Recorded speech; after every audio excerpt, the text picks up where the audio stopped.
Hello, good morning. Ay meron na naman si Simple Suka Moreno na magsishare nitong isang coins. Isang coins na circulated pa ngayon. BSP series 2014.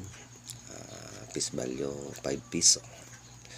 At nakalagay dito ang Republika ng Pilipinas at kung saan nakalagay ang pangalan ni Emilio Aguinaldo.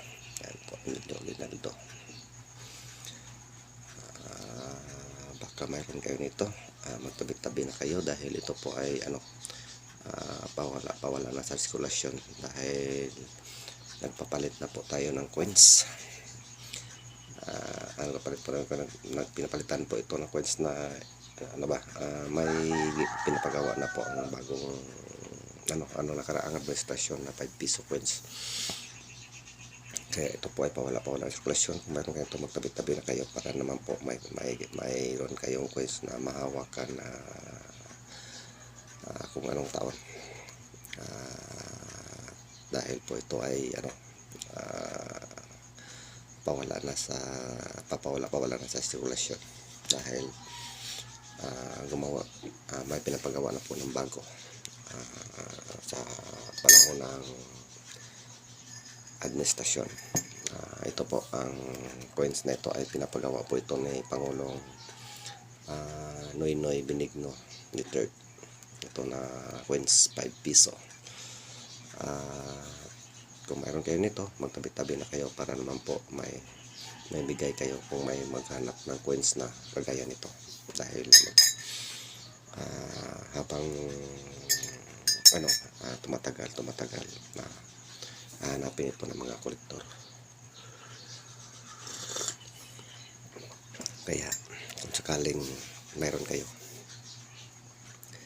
ingatan nyo.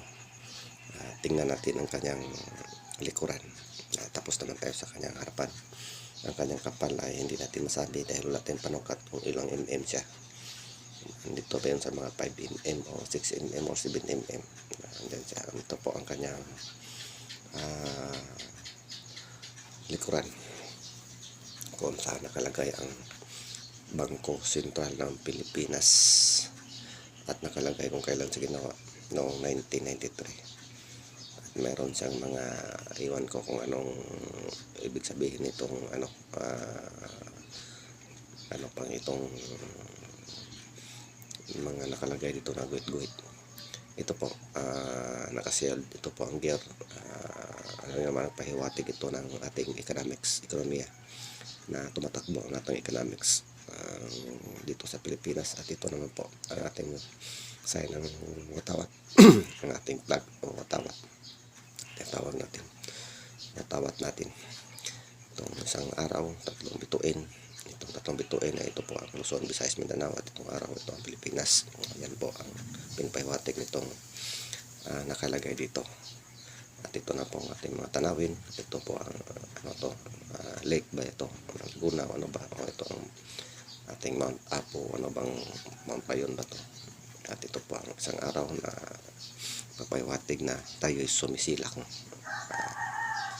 sa silangan na basta yun na yun. Basta meron kayo nito, magtabi-tabi na kayo. Napakaswerte nyo dahil ito po ay dito pawala na ito na sa sirkulasyon dahil pinapalitan na po ito ng coins na bago sa administrasyon dahil sa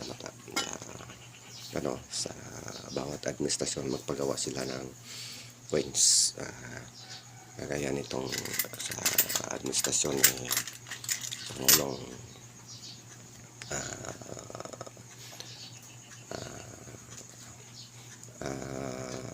Rodrigo Duterte na mahalin natin Pangulo. Ito po ang kanyang 5 piso. Yan po ang 5 piso ang Pangulong Noynoy Benigno III. Ito ang kanyang 5 piso. Kaya nagpapagawa sila ng mga coins sa bawat kanilang administrasyon. Kaya ito po ang pinapalit. Kaya ito po ang bago ngayon. Ang tinatawag po nito ay NGC, New Generation Currency o New Generation Coins. Kung nasaan nakalagay ang pangalan ni Andres Bonifacio o Apolinario Albino Andres Bonifacio. Yan po, nakakulit. Ang pangalan ni Andres Bonifacio. Samantala dito si Emilio Aguinaldo. Yan po ang kasaysayan ng mga coins. Kaya mayroon kayo nito, napakaswerte nyo dahil isa kayo sa umahawak ng coins na may kasaysayan, no? Kaya kulik-kulik na tayo. Kagaya ko, nagkukulik ako ng mga coins na nagugustuhan ko, lalong-lalo na yung mga coins na may error. Dahil po ang hinahanap ng mga malalaking kolektor yung may errors na coins. Kaya mayroon kayo nito, ingat-ingatan nyo at ibulagay nyo sa tamang lalagyan na yung